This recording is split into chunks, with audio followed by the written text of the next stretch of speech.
What's up, guys? Welcome back to JSig Poker. If you guys love the game of PLO or just want to learn how to get better, then hit that like and subscribe button because I release tips and tricks every single week to help you guys make more money at your local games.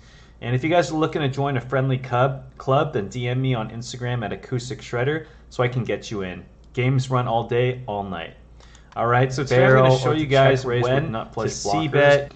And the first reason as to why nut flush blockers are so important in PLO is because it blocks your opponent from having a nut flush or a nut flush draw. And we all know how important it is to draw to the nuts in PLO. So if you do barrel, then your opponent is going to be forced to fold a lot of the time, because if they don't have anything else to go with their weak flush draw, they're not going to have the odds to call. So this not only lets you get away with a lot of bluffs on the flop, but it also lets you steal a lot of money on the turn and river. All right, so for the first hand example, give me 1 second here. Let's say we open on the button. It gets folded around to us, and we open on the button with ace, 5, 8, 9. The small blind and big blind both call, and the flop comes jack, 10, 2 with 2 hearts. If we're, if the stack to pop ratio isn't too bad, as long as we're all somewhat deep, this is going to be a c-bet a high percentage of the time. Because not only do we have an open-ended straight draw with 8, 9, but we also have the nut flush blocker. So we can rep it if the turn or river comes a heart. Now, let's say it checks to us, we bet half pot, and the big blind calls. At this point, he can have a lot of hands. He can have hands like king, queen, 10x, jack x, right? He can have weaker flush draws. And so turn comes a 4 of hearts, so we basically hit the best possible turn for our hand, and he decides to check. Like I said, there's so many hands your opponent can have that you can fold out now, like 2 pair, pairs with straight draws, potentially even sets would fold to a pot bet, missed straight draws, over pairs, and possibly even some weak flushes if you think your opponent only calls down with very strong hands. And guys, it also helps to have a tight image. So let's say you haven't played a hand in a while and you're playing versus another tight player, or they know you're tight, then it would be a safe turn to barrel and barrel river, right, in order to maximize your fold equity.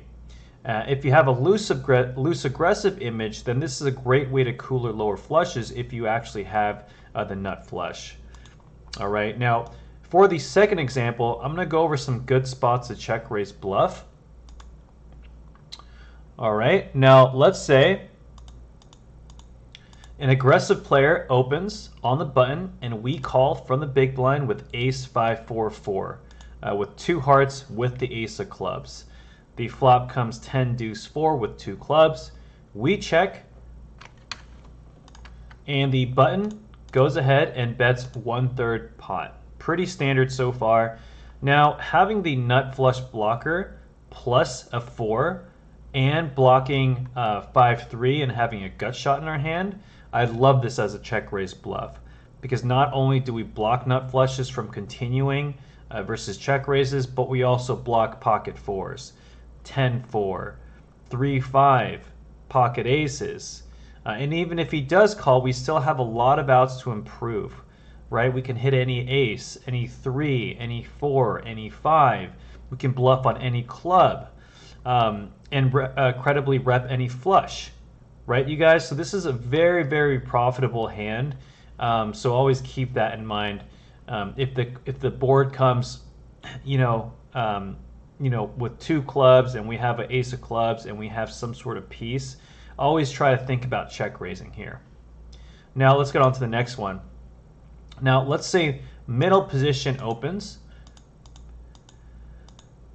button calls, and we flat from the big blind with ace, king, 10, 7 with 2 hearts and 1 diamond. I do like just flatting this here. I don't like 3-bet squeezing because of the 7 and because he's from middle position in a full ring game. He's going to have a strong range.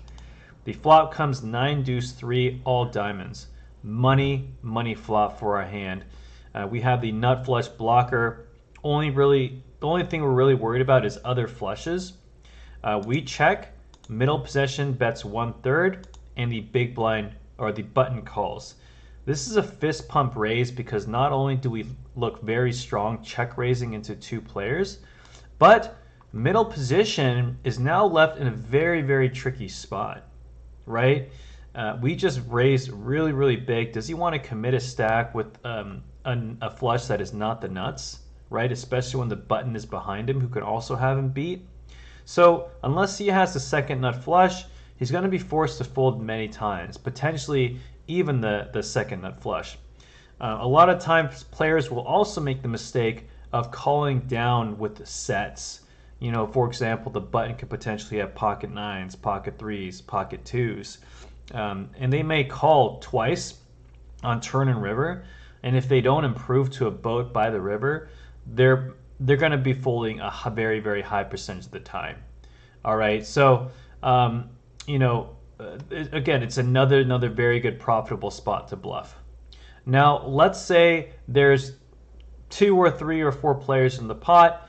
You can also lead, right? And leading also looks very strong. And the reason why you would want to lead is because a lot of people are going to check back weaker flushes. So you're going to want to lead with your nut flushes and balance your bluffs as well. And then bet turn and pot river, or pot turn, pot river, right? That's also a very credible line because a lot of people aren't going to think that you're going to be bluffing into 2 or 3 players, right, you guys? But yeah, that's some great spots to bluff. Now, of course, there are players, guys, you shouldn't keep bluffing against.